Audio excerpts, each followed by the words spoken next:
One of the most closely guarded secrets of the Cold War was America's role in supporting Afghan warlords known as the Mujahideen.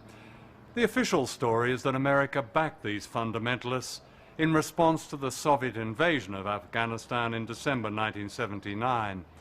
But that's not true. It was 6 months before the Soviet invasion, in July of that year, that President Jimmy Carter authorized $500 million to help set up the Mujahideen, a terrorist organization. The American people were completely unaware that their government, together with the British Secret Service, MI6, had begun training and funding Islamic extremists, including Osama bin Laden. Out of this came the Taliban, Al-Qaeda, and September the 11th.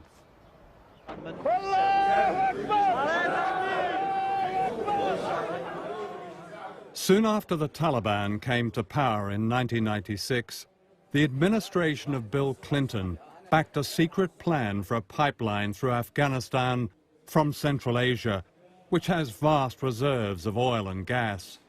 The Taliban were offered a generous cut in the deal and secretly invited to Washington and Texas. They were treated royally, taken shopping and flown to tourist attractions like the NASA Space Center and Mount Rushmore. Their tour was so secret that no television news covered it. Most Americans knew nothing. By the time George W. Bush came to power, the link between Al-Qaeda and the Taliban was an embarrassment, and September the 11th gave Bush an opportunity to get rid of them. Today, Afghanistan is run by a regime installed by the Americans, and the pipeline deal is going ahead. September the 11th also presented an opportunity to an influential group who, even by Republican Party standards, were extreme. Ray McGovern is a former senior officer of the Central Intelligence Agency, the CIA, and a personal friend of George Bush Sr., the president's father. The same people who are running U.S. policy now are people that the president's father kept at arm's length. They were referred to in the circles in which I moved when I was briefing at the top intelligence and policy levels. They were referred to as the crazies. The crazies. I mean, you talk about the crazies, everyone knew who they were. Richard Pearl, Paul Wolfowitz, Doug Feith, those folks.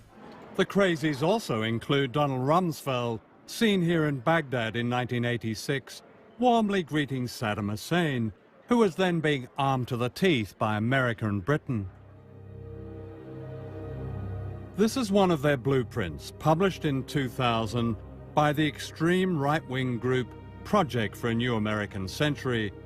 The US military will fight multiple simultaneous wars as the cavalry on the new American frontier. The principal author is William Crystal. The problem with America is not that we go around marauding around the world imposing ourselves. The problem with America in the last 10, 15 years since the end of the Cold War, really in the last 60 years, is that we've been too slow to get involved in conflicts.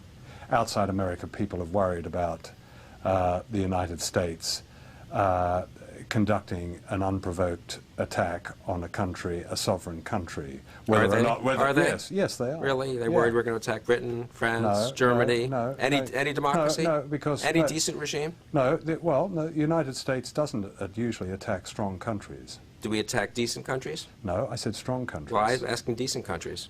I don't know Are what people you would really call, worried the U.S. is going to go, a decent, law-abiding country, and the U.S. is going to come in and say, we don't like the look of you, we're going to depose you? Is that something the U.S. has done quite often? How many countries has the U.S. attacked in the last 15 years?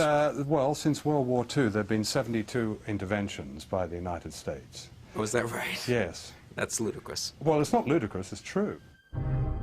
These are some of the countries where the United States, directly and indirectly, has overthrown governments, manipulated elections, and attacked popular movements since 1945.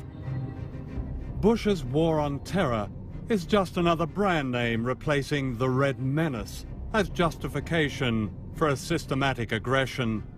This is well documented. Yet it remains a kind of secret history, seldom reported in the West, as a war of terror.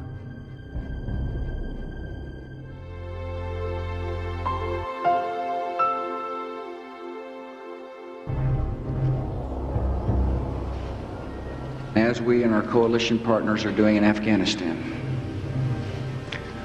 we will bring to the Iraqi people food and medicines and supplies and freedom. And in this great conflict, my fellow Americans, we will see freedom's victory.